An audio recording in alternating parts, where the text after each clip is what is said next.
Hello, Katie. Hello, hello. How are you doing? Hi, I'm fine. How are you? Yeah, not too bad, not too bad. Nice sunny morning here in the UK. Yes, yes. So we're very much glad to get you on our festival. No, my pleasure, my pleasure. Finally get to meet each other as well, which is good. Yes, yes, yes. Actually, so I'm just going to introduce my festival leader, Mr. Rajan Nath. Rajan, please, hi. Hello, Katie. How are you doing? I'm good, thank you. Pleasure to be here, by the way. How's the festival been going? Yes, everything is fine. Actually, we are just getting ready for the festival. We have only 3 days left. From Ah, 19th, it will start, and 19th, 20th, and 21st. Yeah. excellent, excellent. Do you feel prepared and everything? Yes, we are fully prepared. Perfect, perfect. Good to hear, good to hear. Yes, thank you. So, Katie, can you just show us the presentation? Yeah.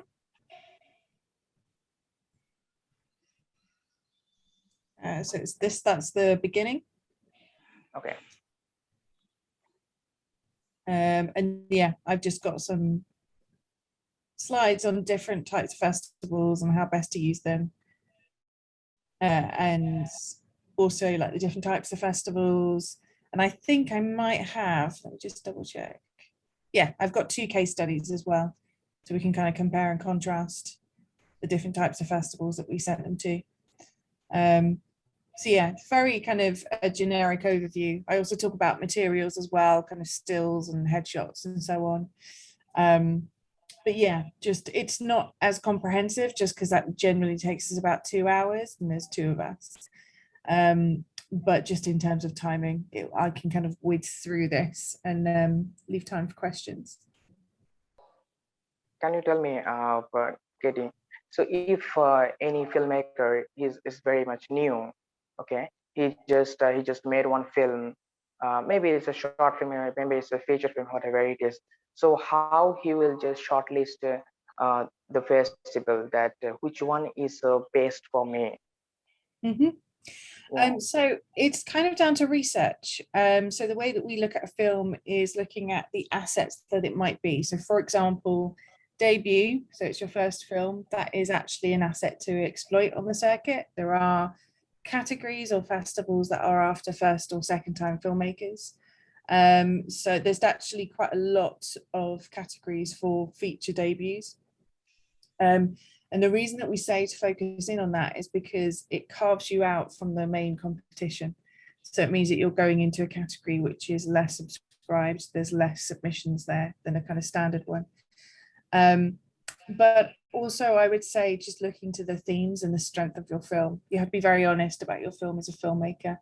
You have to understand that maybe there are weaknesses in the film. That could be your narrative, it could be the production values, it could be the running time, but understanding what those weaknesses are and embracing them, but also making that reflect where you submit on the circuit. So for example, if you know that you don't necessarily have a very strong film, but you have a competent film, you might not necessarily aim for those very big top tier industry film festivals because they are after a certain standard, they're very prolific, and they also kind of only pick a few films a year. But also just looking to your home territory, that always makes sense because you want recognition on the land that you live, but then also kind of looking overseas as well, not feeling too restricted about where we go with the film. That's a really nice words. And one more thing, Katie, I want to know. So, in that case, how the film festival strategies or the film festival consultant can help those filmmakers who are just going to be a debut films. So, definitely, there has importance for that, right? So, Yeah, absolutely. So the main thing that we do is manage expectations. So, you know, I think any filmmaker quite rightly will love their film. It's their baby. It's something that they know inside and out, and they want the best for the film. Someone like a consultant or a strategist can kind of come in and look at it from a fresh pair of eyes, but also be realistic about the goals and actually kind of say, well, I know that you're wanting to aim for this festival, but it's not really suited. But how about we aim for this type of festival, which can still benefit you and the film. Our focus is always we kind of think, you know, film hasn't really completed its kind of journey in its life until it has been seen by an audience that is not cast and crew and friends and family. So it's about managing those expectations, but also perhaps exploring avenues that maybe a filmmaker didn't realize or know existed. So we get a lot of filmmakers that will generally not necessarily know film festivals outside of their country of production. And you know, a good example is, you know, a lot of international filmmakers outside of the UK don't realize that there are international categories that you can submit your film to, which means that there's an opportunity for selection. Just like people don't realize that there are very, very specific festivals out there. So, you know, like we were talking earlier about children's focused festivals, sometimes someone will make a film that is perfect for a youth and children's festival, but not submit it there because they're too busy thinking, I'm a filmmaker, I need to aim for those festivals that are really prolific and industry led, and completely kind of looking over something that's really, really strong and actually can increase potential selection. Even documentarians, if you've made a documentary about human rights or environmental issues or sports, you know, there are festivals and categories that want documentaries about those things. So the main thing I would say a consultant or a strategist can help you with is actually kind of realizing what you have and realizing the potential festivals that you can go to, rather than just going for those kind of tried and tested, well-known festivals, which everyone submits to. So actually kind of trying to get your voice heard in the crowd. That's correct. Really, it's a very interesting answer. One thing I want to share, Katie. Last year I got one kind of a queries from one filmmaker. He made a documentary on environment. It's a subject is environment. So he wanna just expose his film to special category, something like the environment related festivals or something like that. So he got one festivals. It was, I think it's in Austria or something like that. I don't remember. But the thing is that his question is that, sir, where I want to just place my project is it will be go to the documentary section, or he made in the documentary way, or it will go to the direct short film sections, because there has a certain sections that you have to submit your film. The documentary, you have to submit your film, the short films, and the environment and the special category there is. He's not just figuring out this exactly where he can place his project. So from that point of view, I think that this is very important. This is really very important to work from the film festival consultant. I mean, just a film festival strategist, so that they can just arrange the whole thing as per the project. Where you have to just place it, whether it's a documentary, whether it's a special category, whether, as you told me just before that, that international category is also there, right? Yeah. So filmmaker should understand what is the meaning of the international category, what is the meaning of the special category, so all of these things. Yeah. So most of the time, what I saw, what I just followed, that debut filmmaker, they really not that much expert about the festivals and all that. This is the main reason why they are not going to shout out all of this stuff. Yeah, I mean, it's very hard. I understand it's quite overwhelming for a filmmaker, because you make the film, which is a big task in itself, and then when you look to the festival circuit, there are hundreds and thousands of film festivals, and they all do different things, and there are different levels, and they are also with a different audience. So which means that sometimes what they're asking for is not what you have. So it's a little bit about trying to research and really kind of dig deep into what you have and understanding where that fits. And this might be a good time actually for me to start the presentation, because there's kind of a little bit about how to kind of drill down into that. So shall I go ahead and start? Yeah, sure. Yeah, perfect. Okay. Just because we are kind of on that part of the conversation. So there are different film festivals and different films and different filmmakers, and that's something to really, really remember, because not everyone's work is best suited, or you might be a filmmaker that's further along in your career or at the beginning. But I wanted to just explain about the different types of film festivals, how we see it as a consultancy company. So we have, and I've mentioned already, those top tier festivals, and they are the very premiere led, they're either wanting like a world or international European premiere. They're very industry heavy. So their audience that physically attend them are sales agents, distributors, and press and production houses.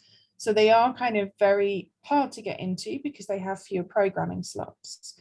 And they are also generally after something that is highbrow or art house or very, very kind of high quality. The next level underneath that is actually where the biggest chunk of the circuit is, which is what we call audience led. So they are festivals that are focused less so on industry and more so on filmmaker experience and also just entertaining an audience.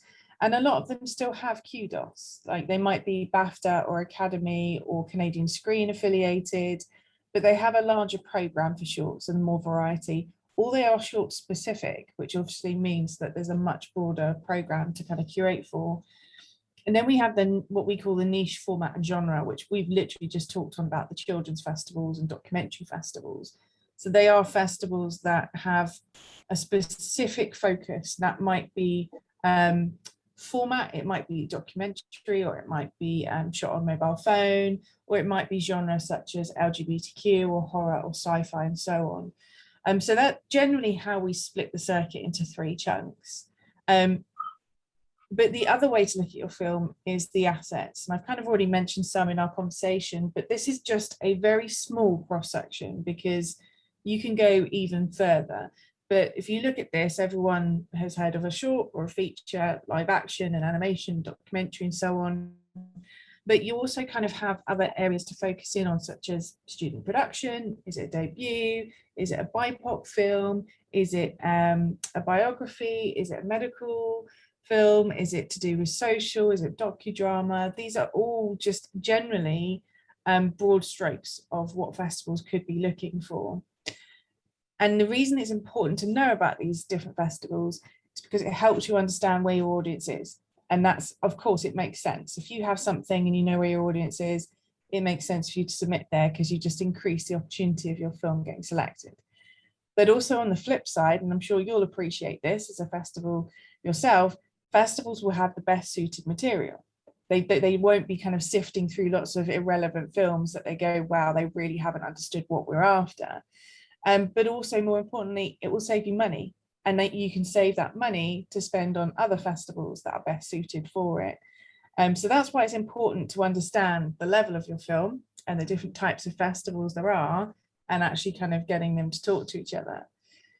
So how to research the festivals is a bit of a task, but it's beneficial. So first of all, double check your film is finished, because not every festival allows for you to submit a work in progress, but have a budget. That's the biggest thing. If anyone takes away anything from this talk, it's to have a budget. It doesn't matter how small your budget is, just knowing what you have to spend will help, because it means that you'll be very conscious about where you're spending it and how you're spending it. There's no point just going by deadlines, because suddenly you spend a lot of money and you know, there might be a festival you really want to submit to, but you just don't have the funds for it anymore.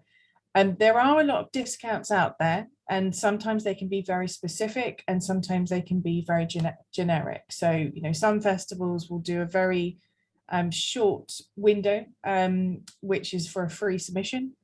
And sometimes festivals will have listed on their submission page on Film Freeway or on their website a discount code, and it might be for female filmmakers or students or BIPOC directors, or it could literally just be a discount that if you found it, you found it. I could tell you 2 festivals. Blackbird Film Festival in New York has a discount on their website, which obviously if you've gone onto their website, they are nice enough to say, well, you found us here, here's a discount for you to use. Skyline Indie in Virginia in America have, I think, 4 discounts for LGBTQ, student, local filmmakers and BIPOC directors. And Oxford Film Festival in Mississippi as well have discounts listed on their page for, I think, disabled filmmakers, LGBTQ filmmakers and BIPOC directors. So they are there for you to kind of utilize. Obviously, you have to make sure that you qualify for them. But just to kind of be aware of what, what discounts are out there is always quite handy. Collating the assets, which I talked about earlier. So we call them stories in front of the camera and stories behind.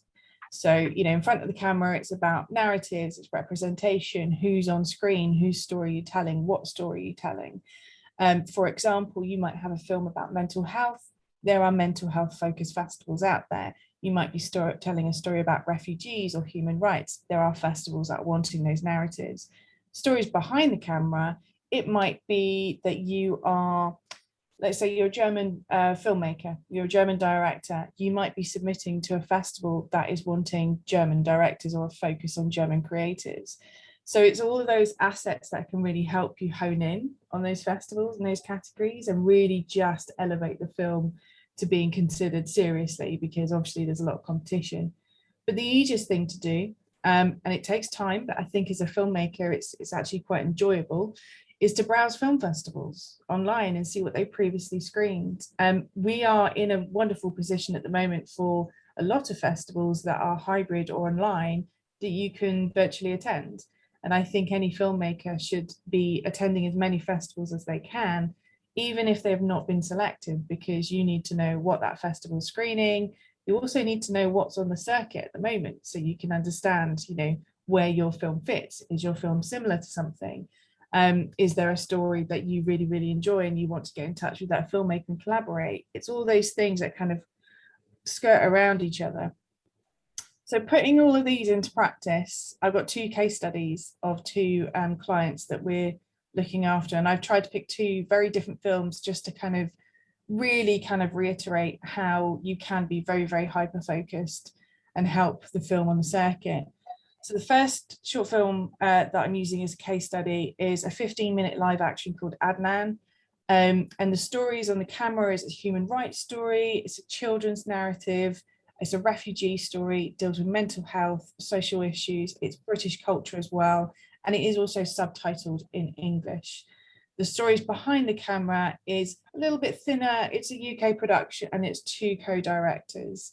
But this is just a very, very beautiful, easy film to kind of screen. So they had quite a lot of budget for their circuit journey, and for £1,000 we found 79 festivals. So it really kind of shows you how you can stretch that. I will say children's festivals are cheaper or free, so that is an extra bonus. It can kind of stretch that budget a lot further.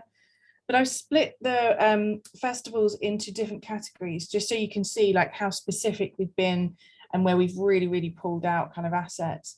So the biggest chunk is non-specific festivals. So I mentioned earlier about audience-led, those festivals that are wanting strong, entertaining, short content, or they've got a short focus, or they are short specific.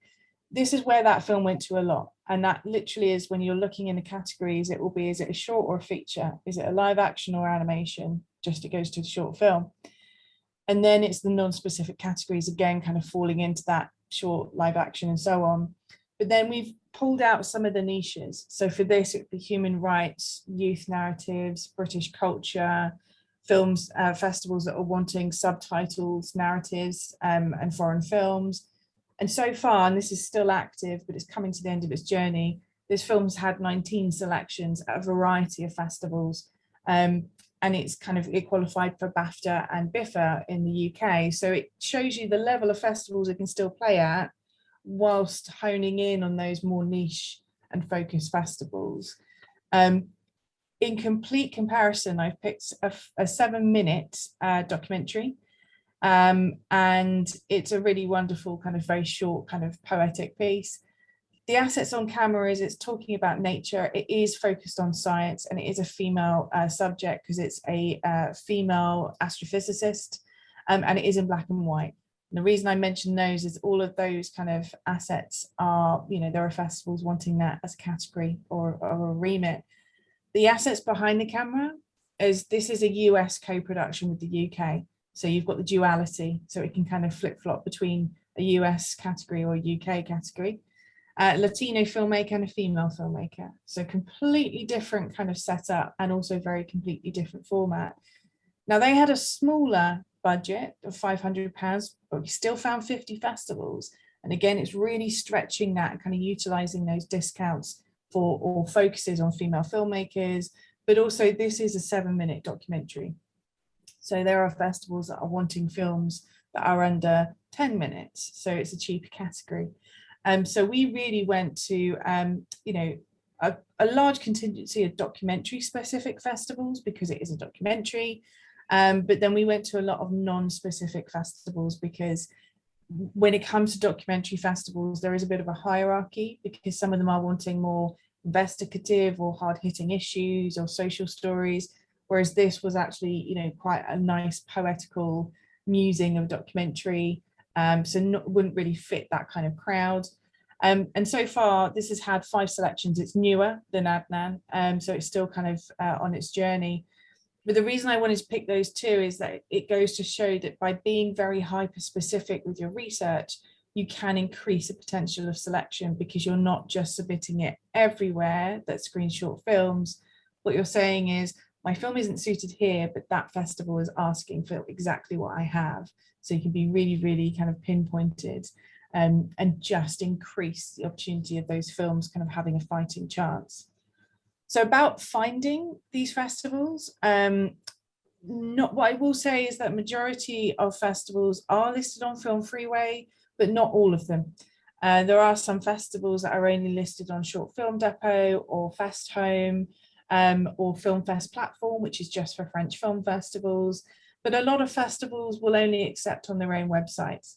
And they are generally those kind of either very niche or very prolific festivals. So Cannes, Venice, Locarno, Berlinale, it's all on their own website. You can only submit to them there.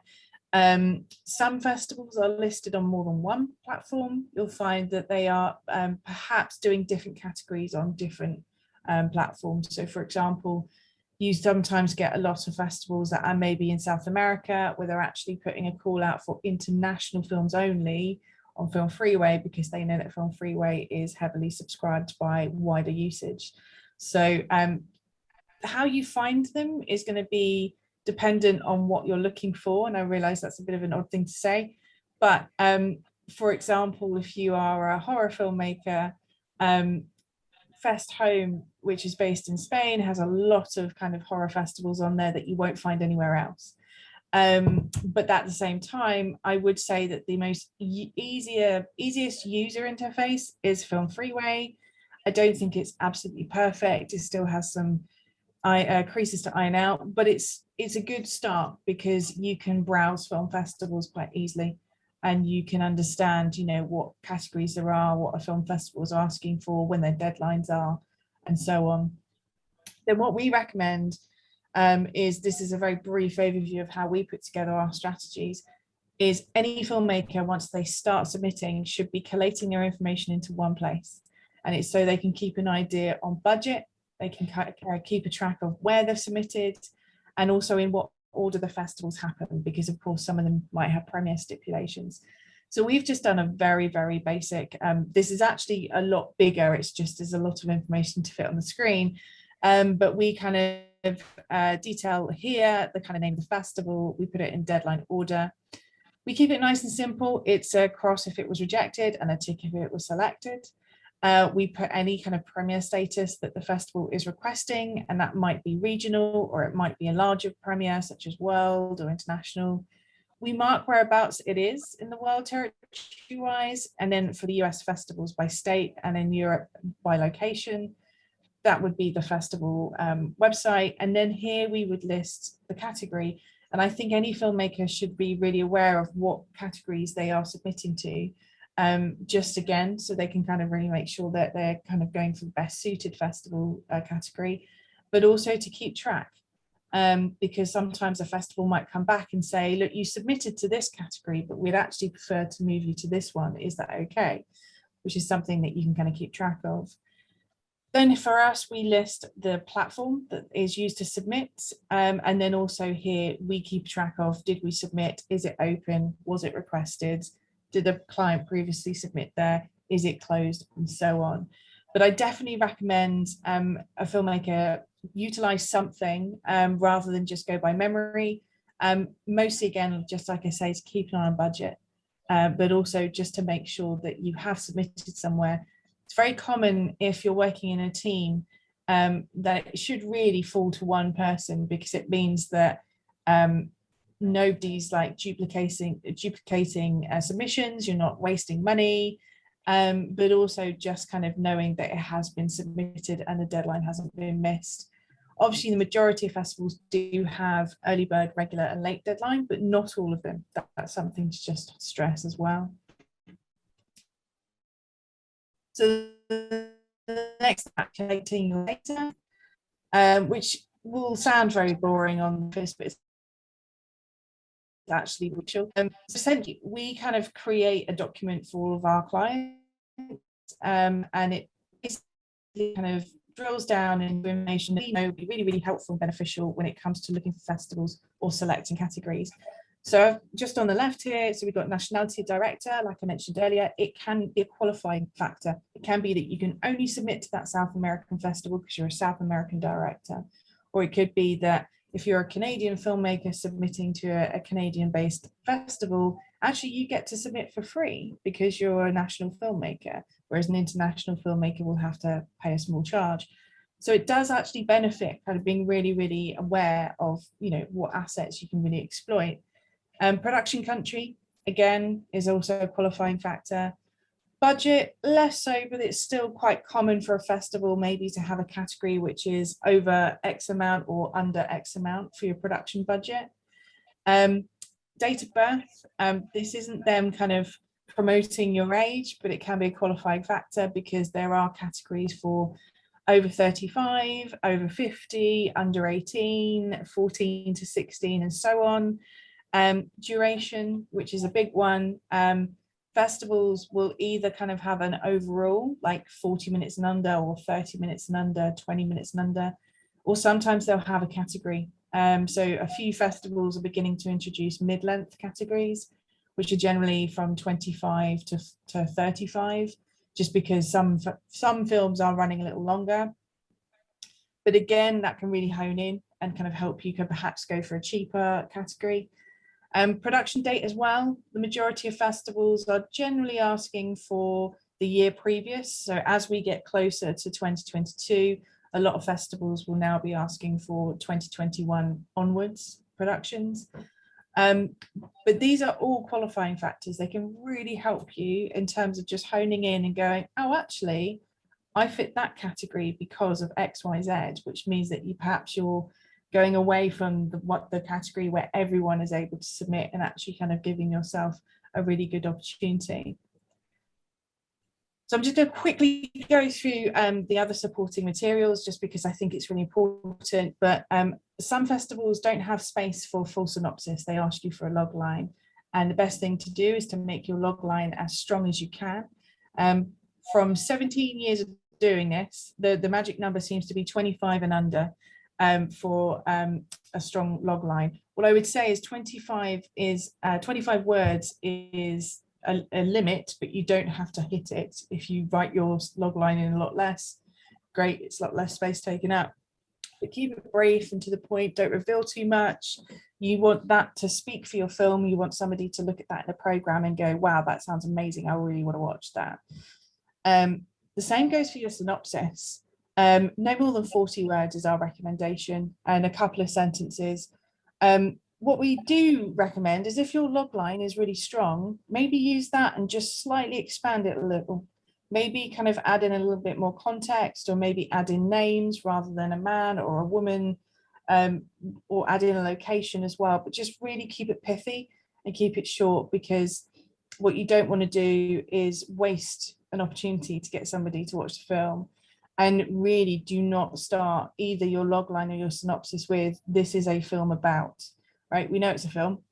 We want to know the story, we want to know the impetus, we want to know the genesis, we want to know what's happening and what's about to happen. What we don't need to be told is this is a film about, and kind of, you know, waste those precious words. Bios, similar thing. Sometimes festivals do have space for this, sometimes they don't utilize a bio.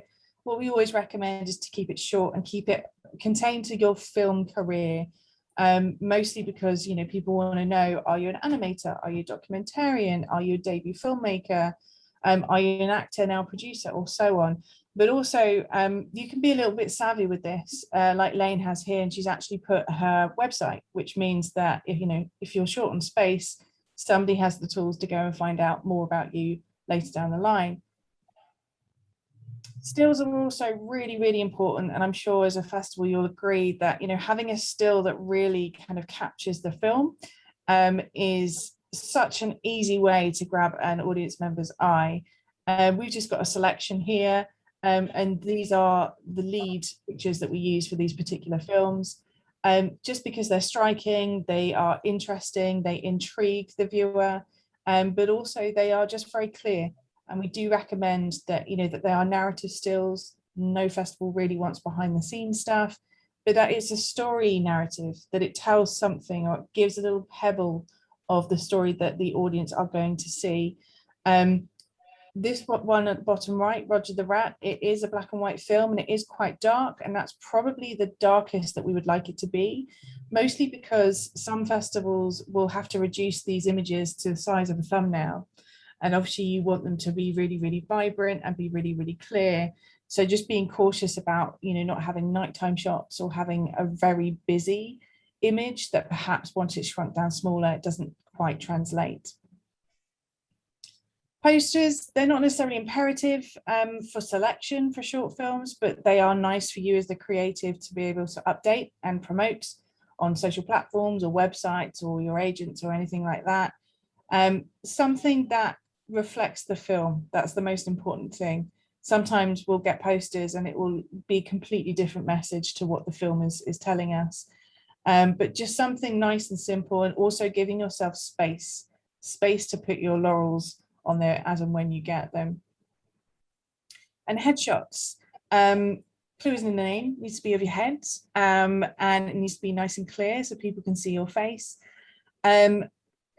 No holiday shots, no kind of, you know, shots of where you're obscured or kind of, you know, stuck behind a mixing desk, or that, you know, you're kind of half facing the camera. It needs to be a picture of your face. The reason we say this is because, you know, festivals do appreciate knowing what you look like. So when you turn up to the festival, they know to look out for you, but also sometimes that image is used as your pass. And it's sometimes used in a program. And if a other filmmaker or an audience member wants to come up and congratulate you on your film, they want to know what you look like, so you're easy to find in the room. So we've just got a few kind of FYIs, a few myths that we want to dispel, which is, first one is the main one, you have to know someone to get your film screened, which is not true. I've been doing this 17 years and I do know a lot of people, but it doesn't guarantee anything. What it proves that we know is that we know what a festival and an audience likes or doesn't want. So we can be a little bit more targeted with our submissions. Films are not watched by festivals. This is a common myth because of the tracking from Vimeo. Which is where people are watching the analytics to see where it's been viewed.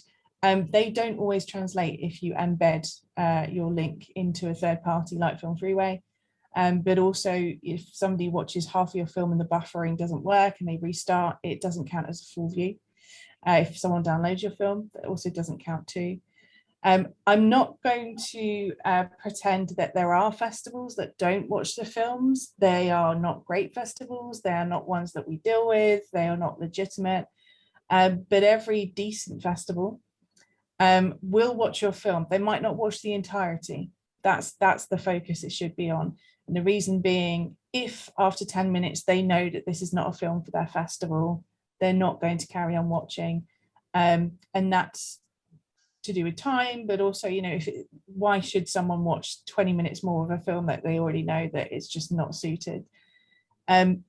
The next common myth is an EPK, electronic press kit, will help selections. It doesn't. Your film is picked on the merit of the film. It's picked on the narrative and the execution of your story. An EPK is nice for somebody to read extra information, but from our experience, festivals don't necessarily have the time to read cover letters, which is my next point, or any extra information about the film. It is kind of purely watching the film. Is it something that they enjoyed? Is it something for their audience? Great, goes on to the next round, and then they might read a little bit more. But your film is always picked for the film itself, not necessarily because you have a nice poster, or it doesn't get selected because you don't have a trailer or anything like that. Purely is the film. And the last myth, because I could talk about myths all day, but is if you contact the festival after you submit, it helps. It doesn't. A lot of festivals will say, please do not get in touch after you submitted. We will contact you if selected. The reason being, depending on the size of the festival, some of these festivals are run by a very small team, which means that they don't have time for someone to keep checking in to see if they've watched the film, because the film will be watched, it will be considered. But also just because it's not the done thing to do, it's quite unprofessional. When you're putting your film into consideration at a festival, you are trusting their methods. You're trusting that they are going to consider the film legitimately against everything else. If you've done your research and you're submitting to a legitimate festival, that will be the case. But constantly badgering a festival, kind of going, have you watched my film? What do you think? It's not really going to do you any favors. If anything, it can do the opposite. It can actually kind of make a festival programmer or festival director kind of remember you, but for the wrong reasons. And you want them to be amazed by the film and then get in touch, rather than, not kind of want to contact you at all. I did want to talk briefly about rejection, because it is something that the circuit is built on as a film festival and well as a filmmaker. It's something you can't avoid. Your film isn't going to please everyone. But much like you as a filmmaker, when you watch something, you're not going to like everything too. The hardest thing for a filmmaker when they step onto a competitive circuit is that it's completely faceless. Sometimes you get a very generic no letter, which is along the lines of, thank you for submitting. It was a record number of submissions this year, but unfortunately we didn't get your film into the festival this time round. And that can hurt because you're not hearing the reasons why. Some festivals do offer feedback. What I will say is that sometimes a lot of the reasons why festivals say no is not because they didn't like the film, but because they couldn't find space, or your film is similar to another narrative, or they just found something else that pipped it to the post in the judging system. It's very different from every festival. There is no set way of doing things. I've judged for festivals where we've had very strict kind of criteria to market to. And once you're kind of pinned to that, what you often find is the film that you really love the most is actually the one that doesn't score the highest, once you're pinned to marking it on certain criterias. And other festivals have just said to me, just pick your top 3 and put them into an order. So it can be very, very subjective. But I want to kind of reiterate that just because someone is saying no, it doesn't mean that your film is bad or that you're not a very good filmmaker. It's just very tough because you don't necessarily hear why a film was turned down. But to keep at it, to keep kind of submitting, obviously within reason, don't spend a ridiculous amount of money, but understand that your film isn't for everyone and it isn't for everywhere. But if you do your research and really, really kind of do that targeted submissions, then you can just increase that opportunity. But to not take it to heart, because you're a filmmaker, you don't have to wait for a festival to select you to call yourself a filmmaker. You've made a film, you're a filmmaker already. And this should be about kind of getting that validation from a wider audience and seeing if your story is universal. So don't get too disheartened about it, but I understand how hard it can be. But also, the festival doesn't decide whether or not you're a filmmaker. It can help you in other ways, but just to focus on the film that you have to hand and you as a creative is the best thing to do.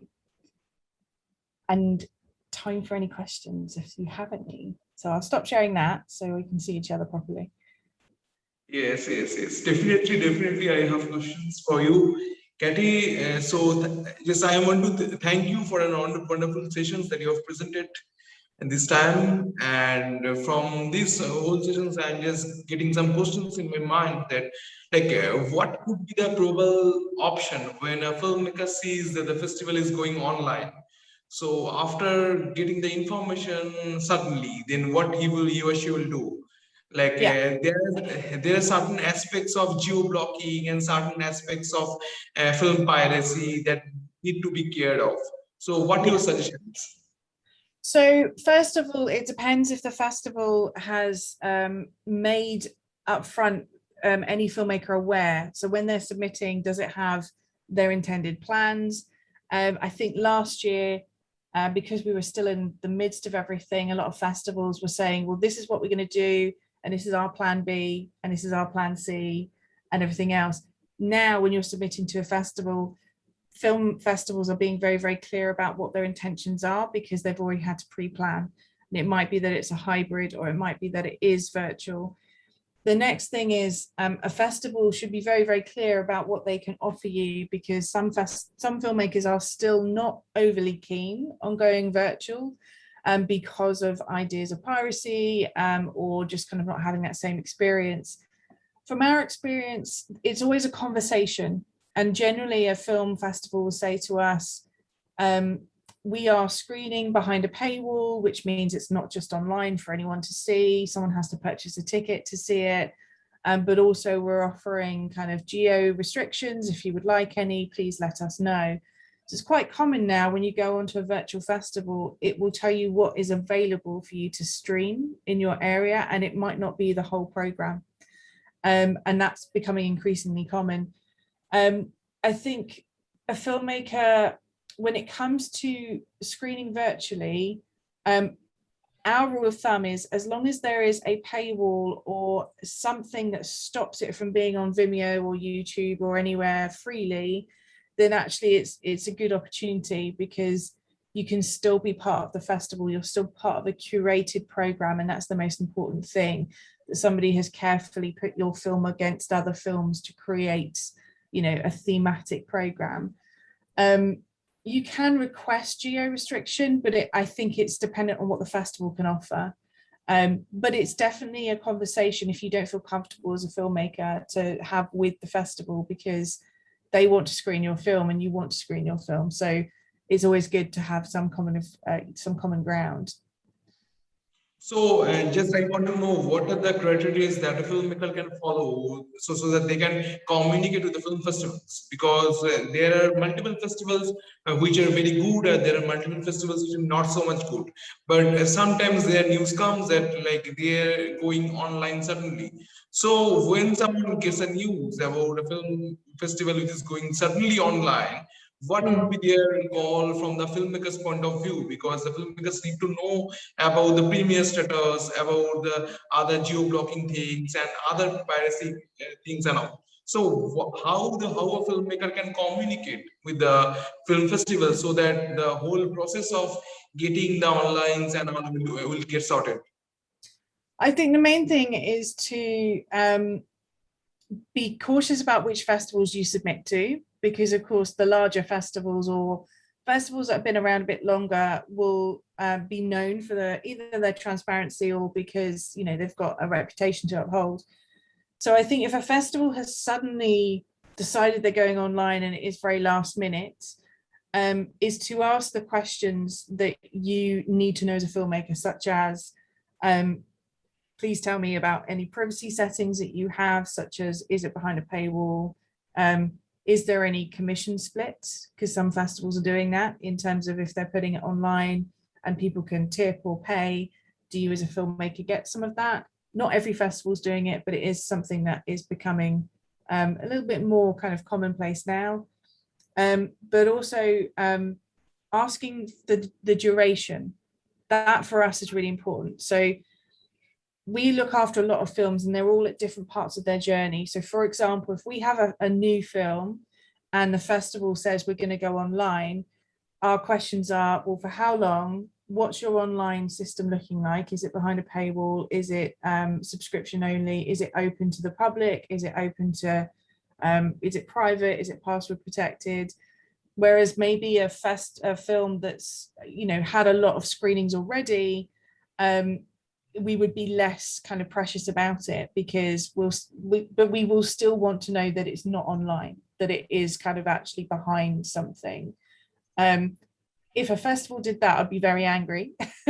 And I would just ask them a ton of questions. I would just say, like, you know, what is the setup? How long is it? Is there any paywall? Is there any piracy kind of restrictions in place?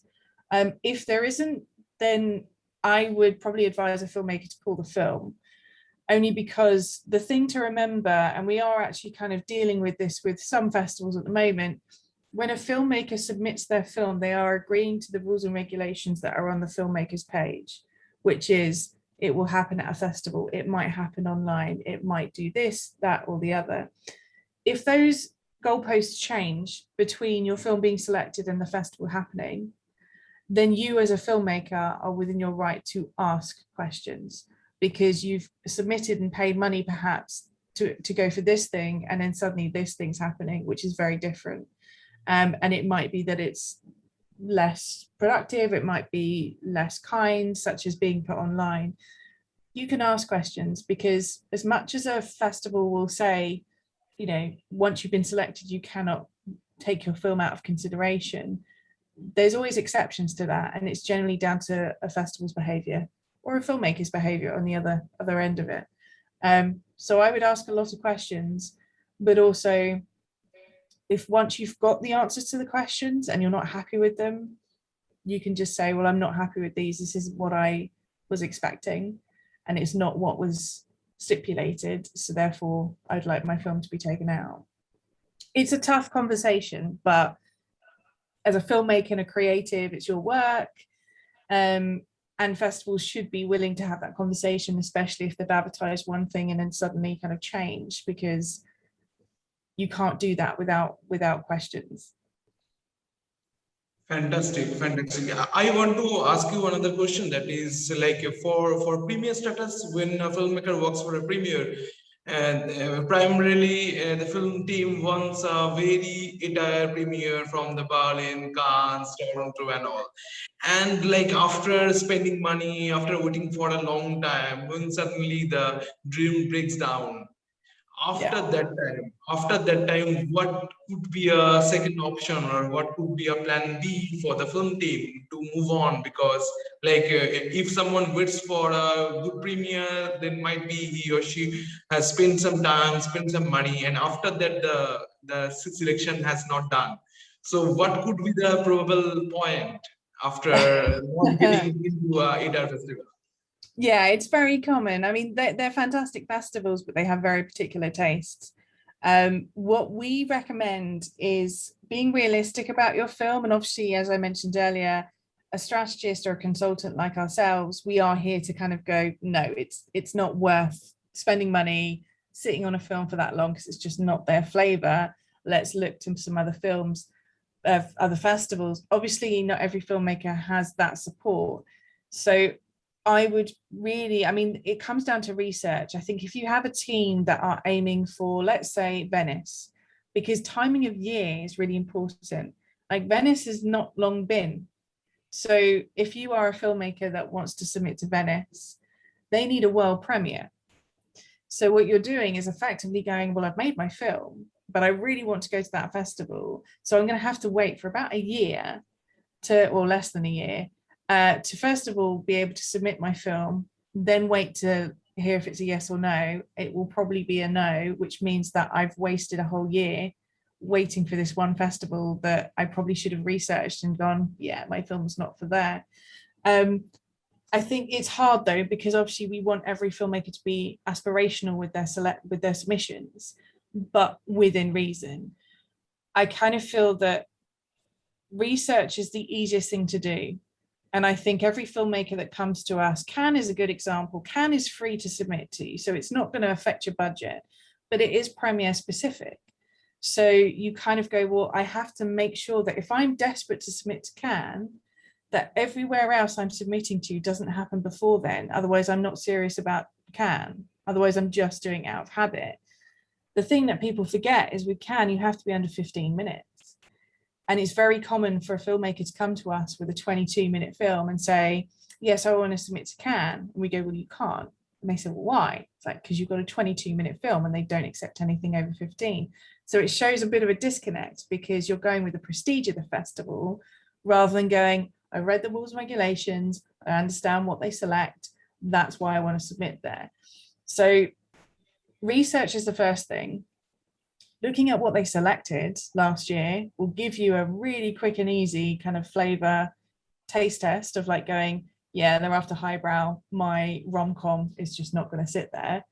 But then also being aware that some of the best festival experiences, both physically attending, but also the kind of kudos you can garner, are not always from those big festivals. You got to remember those big festivals, the shorts are playing second fiddle to the features. So the features are the world premieres. If you speak to someone about films from Venice or Cannes, it's never the shorts, it's features. So there are some amazing festivals out there that are just underneath those. They still have the kudos, they still have the prestige. They might still come with a premiere stipulation, but they can still do a lot more for you as a filmmaker. So I know, for example, let's take, well, Tribeca, because everyone knows Tribeca. It's not the biggest or longest running festival in New York, but it's well known. And it's well known because started by Robert De Niro, and it was off the back of 9/11, and it was to kind of encourage people to come back to the Tribeca area. It also has, you know, known press attending it, and it has kind of premieres. So it might be that you go, well, I didn't get into South by, but Tribeca is still a really good opportunity because it's about making those festivals speak on your behalf. Those laurels that you get on your poster are the things that people will look at and go, that's a really hard festival to get into, or that's a really particular festival. They know their audience. So I think trying to get people to not just think of the festival circuit as, I'll try the big ones. If I don't get in there, then I suppose the rest of the circuit's okay. It's about going, where's my audience? Where does my film fit? Let's go find our tribe. Let's go find where the audience that will really appreciate this. And so honestly, some of the best festival experience our clients have been those smaller festivals where they've turned up and they've been made to feel like part of the family, and they know their name, they know their face when they walk through the door. Some of those bigger festivals, they are amazing for career conversations perhaps, and you know, the experience of being selected, but you don't really have that same interpersonal like experience. It's more like, oh, you're a short filmmaker, brilliant, so that's your screening and here's your goodie bag and off you pop. So I think it's about understanding why you're submitting somewhere, and not always thinking I've got to have an amazing premiere, because unless you are aiming for those very big festivals that need a premiere, you don't have to worry about it. Because I always say this as an example, every client that we've had that has qualified for Oscars and BAFTAs, their first premiere was not a big one. It wasn't, and it wasn't small, it wasn't kind of insignificant, but it wasn't one of those big hitters where everyone's like, oh, amazing. It's like, oh, that's a really cool festival. I think if you, it's hard because I realize as a filmmaker, you have to kind of disengage that kind of, I want a BAFTA, I want an Oscar.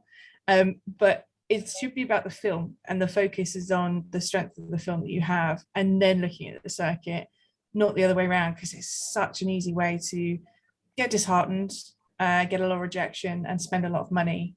And then when you suddenly go, all right, well, I'll aim for that kind of smaller band of festivals, you have no money left. And that's the most fruitful part of the circuit. So yeah, that's a very long-winded answer, but I suppose it's about kind of refocusing the strengths of the films and looking to the festivals, not the other way around. This is very nice, yes. Okay, so Katie, I was just watching your project, and what you have just was, okay, that is really very interesting. And one thing I personally just think that the way you just describe in the projection, that every filmmakers and everyone can understand exactly what he or she has to do at the time of the submission. Okay, because as you just told me that everyone has to research it, everyone has to really, so Yeah. what you are just going to submit and why you are just going to submit and what is the benefits and what the exact thing that Ankit does not told that there, how the filmmaker will understand that which one is going to be the online or offline, something like that. So he needs to be very much careful about the festival where you are just going to submit your project.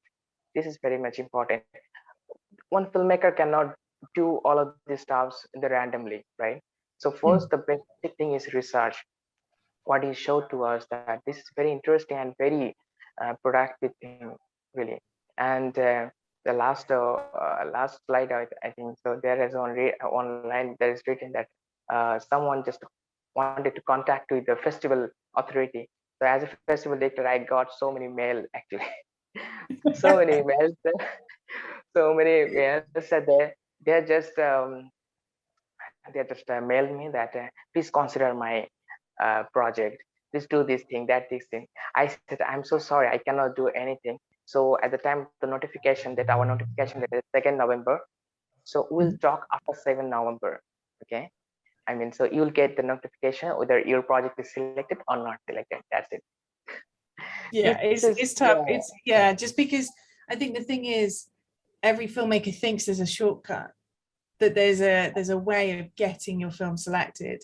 It's not. I mean, again, like, I'm not going to dispute that there are some very unscrupulous festivals where you can pay to play and pay for laurels and everything else, but they're not really going to benefit you as a filmmaker because they're hollow. They don't mean anything. The festivals that are watching everything and considering it and really kind of having those tough decisions of, well, do we screen that one or that one, or we've got 3 films all talking about the same thing, which one translates to our audience best? They're the festivals that, you know, are doing it for the right reasons, and it can be tough, which is why it's really unfortunate that some of those not great festivals drag everyone into the same kind of, you know, conversation, because you end up having to prove yourself. But the proof is in the films that get selected and the curation. And it's not just, you know, it's not just a festival going, oh, well, these 40 films will do. It's about going, well, this is a really important story and I want to share this with my audience. Or actually, no, this is great because it's by a regional filmmaker and we want to share unheard voices, or, you know, all those different kind of topics of conversation.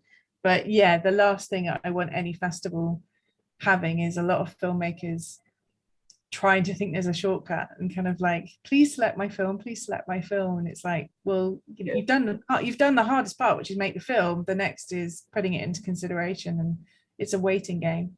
It's slow and tedious process, but that's what the circuit is. yes, correct. Katie, one more thing, can you just share with us that how much possibilities can open for the filmmakers if one filmmakers can get the accreditation from the different festivals? Like I'm talking about the from the selling point, global selling point. If the project is being selected in different good film festival, I mean to say the ATIR film festival. So how much possibilities is there for the global sales and all? Can you just share a few words? Yeah, so it's going to depend on the film, and also it's going to depend on the festival. So with short films, it's not as fruitful for sales as it used to be, kind of, you know, even 10 years ago. But what you do find is that there are kind of either platforms or sales agents and distributors that are perhaps looking for really particular content. So you get it a lot with kind of family-friendly content, because it's something that can be sold for broadcast to different territories without any need for, you know, offending anyone. You also get kind of documentary specific sales agents and distributors that are perhaps looking or attending at the programs at festivals. So they might kind of go, hey, I saw your film at, you know, IDFA. in Netherlands, I'd like to talk to you about representing your film on the sales side of things. But then also at the same time, let's say you're working in horror, it might be that you screen in a horror festival that is, very just horror and that's it. That can kind of set off an alarm for a distributor who's looking for horror, and will then kind of get in touch. So it can vary. It's not a guarantee. Some films will go under the radar because they're just not something that a distributor is looking for, which is why a lot of people kind of go down self-distribution route or kind of launch their film online, because they're utilizing it for, being a conversation starter or a business card for their kind of career. But it can happen, and I would say there's a lot more kind of there's a lot more people reaching out for films at festivals of a certain caliber. So, if you take the genre part of the circuit, Fantasia in Montreal is one of the leading kind of known industry standards in the genre circuit. So of course, if your film screens there, it's very common for a lot of other festivals in the genre world to get in touch to see your film, but also perhaps people that are working for production houses or sales agents and distributions to get in touch. IDFA, if you're documentarian, that's a really good one too, like Sheffield Doc Fest. And then you have the other kind of stalwart festivals where there's a heavy press attendance or a heavy industry attendance, like South by Southwest, Tribeca, BFI London, Glasgow Film Festival for features. So it can vary. What I wouldn't do is I wouldn't try and navigate the circuit with that in mind, because you never know when it will come from. And actually some of the conversations our clients have had, it's not always from the big festivals. It's actually somebody from like a mid-tier that's kind of seen a film at several festivals that they've attended and gone, actually, I think I need to get in touch with that filmmaker. So yeah, I wouldn't use that as a way to navigate it, but it is something that can happen, and it's a bonus, and you can kind of have those conversations. Again, ask a lot of questions, because sometimes they're very forward. They'll literally just send you an agreement as the first point of contact, which is not cool. It's unprofessional. But also some of them are a little bit more boutique. So, having that conversation with them always helps you figure out, how they can help you and what you benefit from it. So this is my last question, Katie. So how the distribution lab and the pitching lab can help the filmmakers? Is there any importance through this film festivals and all? Because I got so many questions from different filmmakers that, sir, can you just tell me about the pitching labs and all, so that we can just reach through this film festivals and all? Can you just share a few words? Yeah, so I mean, not every festival has kind of labs attached to it, but if they do, I always think it's a really good opportunity for a filmmaker to perhaps get a little bit more bespoke mentoring, or just a little bit of a better understanding of how the industry works. With the pitching labs that can occur, I think it's a good opportunity for filmmakers to flex that almost public speaking aspect of it. Like when somebody talks about their project, they need to be able to reel off what it's about and be passionate about it and everything else. And it's a good kind of transferable skill, because obviously, when you're networking on a one-to-one scenario, it might be that you need to tell someone about your project in a very efficient manner. So I think if a film festival has an industry strand to it and it has that opportunity to either apply for the lab or take part in it, then absolutely go for it. You might find some of them are very tailored to a particular level of creative, e.g. it might be an emerging creative that's had a career of 3 to 5 years, or it might be for first timers, people that are new to the industry. But it's exceptionally beneficial. It's just depends on what you want as the individual creative and what the festival is offering. That's great. That's great. Thank you so much, and have a great day, and be safe.